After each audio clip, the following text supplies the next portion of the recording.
12 मार्च को बीजेपी ने हरियाणा में सत्ता परिवर्तन कर दिया है। मनोहर लाल खट्टर से इस्तीफा ले लिया गया और नायब सिंह सैनी राज्य के नए मुख्यमंत्री बने हैं। खट्टर करीब 9.5 साल तक हरियाणा की सत्ता में रहे। 2014 में वे पहली बार हरियाणा के सीएम बने थे और तब से लेकर अब तक सत्ता में बने हुए थे। 11 मार्च को द्वारका एक्सप्रेस वे के उद्घाटन के दौरान पीएम नरेंद्र मोदी ने उनकी काफी तारीफ की थी। समय समय पर गृह मंत्री अमित शाह भी उनके कामकाज की तारीफ करते रहे हैं।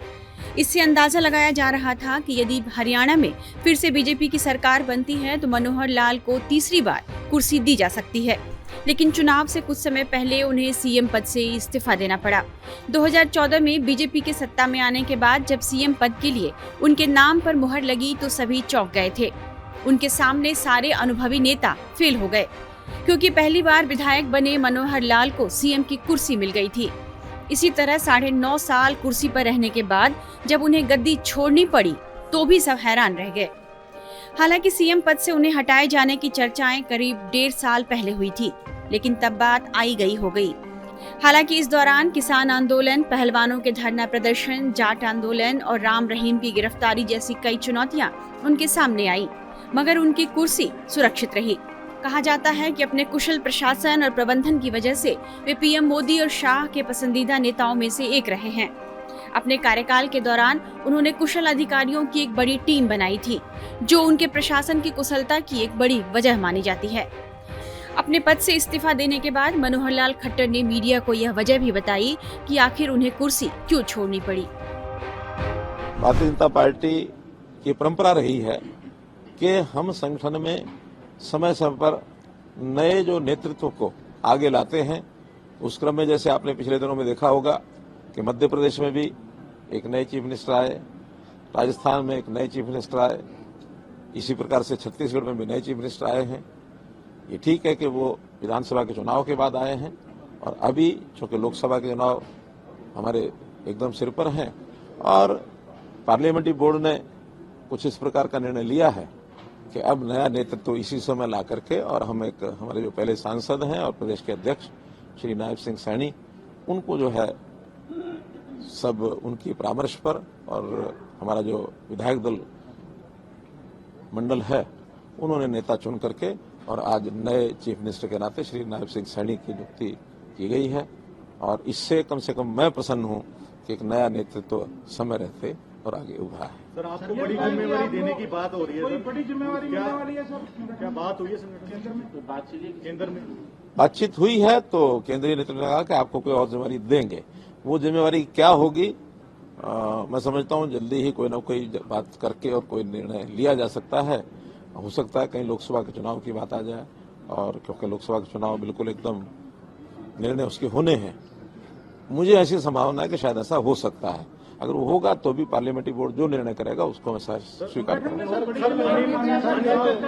पीएम साहब आपकी बड़ी तारीफ कर रहे थे और आज ये फैसला हुआ, थोड़ा अचंभित करने वाला फैसला लगा पूरे प्रदेश को। नहीं, उस तारीफ का, क्योंकि हमारे पुराने संबंध हैं, उनको अचानक उस विषय की जब याद आई है, जब भी कोई बात मन में आती है वो बोलते हैं। मुझे भी अच्छा लगा है कि पुरानी बातें उन्होंने याद की हैं, लेकिन उस तारीख का इस घटनाक्रम से कोई संबंध नहीं है। कुल मिलाकर के बहुत समय पहले मैंने स्वयं होकर के आगे बढ़ करके कहा था कि हमको कोई नया नेता जो लाना है समय रहते लाना चाहिए। उन्होंने कहा कि हाँ विचार करेंगे। अब विचार किया है तो उन्होंने बताया कि ऐसा ऐसा हमने विचार कर लिया है और आप अपने विधायक दल में इस विषय को रखिए। मैंने स्वयं विधायक दल की मीटिंग में ये विषय रखा और सबने बड़ा स्वीकार किया, सर्वसम्मति से स्वीकार करके निर्णय लिया गया कि उनको आज जो है मुख्यमंत्री। अपने कार्यकाल को लेकर भी उन्होंने मीडिया से विस्तार से बातचीत की। मैं इस 9.5 साल के कार्यकाल को अगर इसकी एक प्रकार से मैं मूल्यांकन करता हूं तो जितने व्यवस्था परिवर्तन के काम हम कर सकते हैं, जो हमारे ध्यान में आए, जनता को एक ठीक रास्ते पर उनको यानी शासन का लाभ मिले, बिना किसी अवरोध के मिले और आसानी से मिले, और जो डिजर्व करता है पात्र व्यक्ति है उसको पहले मिले, ऐसी सारी व्यवस्थाएं हमने बनाई हैं। चाहे वो कंप्यूटराइजेशन है बहुत चीज़ों का, चाहे टेक्नोलॉजी के आधार के ऊपर व्यवस्थाएं खड़ी करनी है, और हमने ऑनलाइन ट्रांसफर पॉलिसी का जो किया, बहुत पहले एक विचार था कि एम्प्लॉइज को बहुत परेशानी होती है ट्रांसफर के नोट से हो जाते हुए, वो हमने किया। भर्तियां पिछले 10 साल से कोई ये नहीं कह सकता कि मुझे सिफारिश से या पैसा खर्च करके भर्तियां लेनी पड़ी। ऐसे ही बहुत बड़े बड़े डीलिंग, चाहे वो लाइसेंस के हैं, चाहे वो CLUs के हैं, चाहे अन्य प्रकार के, ये सब हमने किए।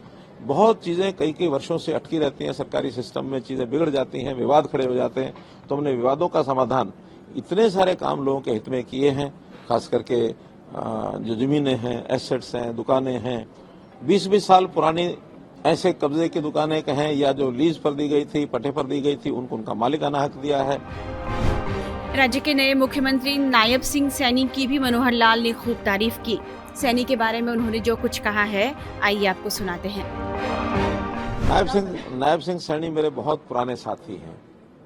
मुझे याद है कि जब पार्टी का काम संगठन मंत्री के नाते मैंने संभाला था 1994 में, उसके कुछ 1-2 वर्ष के बाद 1995-96 के अंदर जब नरेंद्र मोदी जी हमारे यानी हरियाणा प्रदेश के प्रभारी बने थे, उसी समय लगभग कार्यालय में काम करने के नाते से नायब सिंह सैनी हमारे पास आए थे और हमने उनके साथ मिल करके जो भी यानी एक प्रकार से कंप्यूटर का काम, खास करके टाइपिंग का काम या हमारे ऑफिस का जो बाकी काम लिखने पढ़ने का, वहां से उन्होंने शुरू किया और बढ़ते बढ़ते एक अच्छा विकास उनका हुआ। लगातार मैंने बहुत प्रांतों में, मेरा भी चुनाव में ड्यूटी लगती रही, तुम साथ भी जाते रहे, काम करते रहे।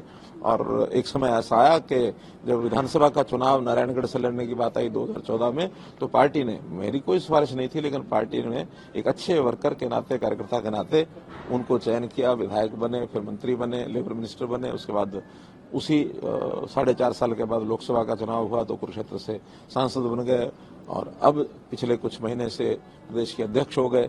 तो एक व्यक्ति पहचाना जाता है, कार्यकर्ता जिसके अंदर एक गुण है, सौम्य स्वभाव के हैं, बहुत सबको साथ लेके चलने वाले हैं, कभी गुस्सा नहीं आता है, समाज में एक स्थान बना हुआ है। तो इस नाते से वही एक, मुझे लगता है कि एक मापदंड ऐसे रहे होंगे कि इस व्यक्ति को हम अगर प्रदेश का मुख्यमंत्री बनाते हैं तो प्रदेश में एक अच्छी खुशी की लौ दौड़ेगी। उस नाते से उनको आगे बढ़ाया गया है।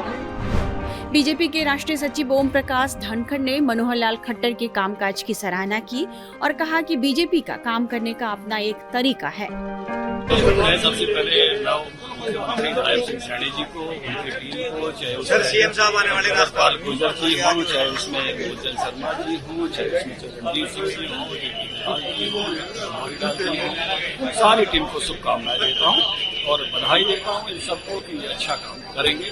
और मनोहर लाल जी ने भी अपने समय में अच्छा काम किया है, उनकी एक अच्छी पारी पूरी हुई है, उस नाते से एक नई पारी शुरू। विरोधी इल्जाम ला रहे कि इलेक्शन आ रही है, तभी ये बदलाव भैया विरोधियों को तो कुछ ना कुछ कहना होता है, बीजेपी अपने तरीके से काम करेगी। कहा जा रहा है कि सीएम पद से इस्तीफा देने के बाद मनोहर लाल खट्टर अब केंद्र में महत्वपूर्ण भूमिका निभा सकते हैं। उन्होंने इस बात की ओर इशारा भी किया है कि उन्हें लोकसभा चुनाव लड़ने के लिए कहा जा सकता है। उन्हें लेकर 2 तरह की चर्चाएं चल रही हैं। एक तो वो करनाल से सांसद का चुनाव लड़ सकते हैं और चुनाव जीतकर केंद्र में मंत्री के दावेदार हो सकते हैं। दूसरी बात यह कही जा रही है कि उन्हें संगठन में बड़ी जिम्मेदारी भी दी जा सकती है। देखना होगा कि पार्टी उन्हें अब क्या जिम्मेदारी सौंपती है। टाइम्स नाउ नवभारत डिजिटल की रिपोर्ट।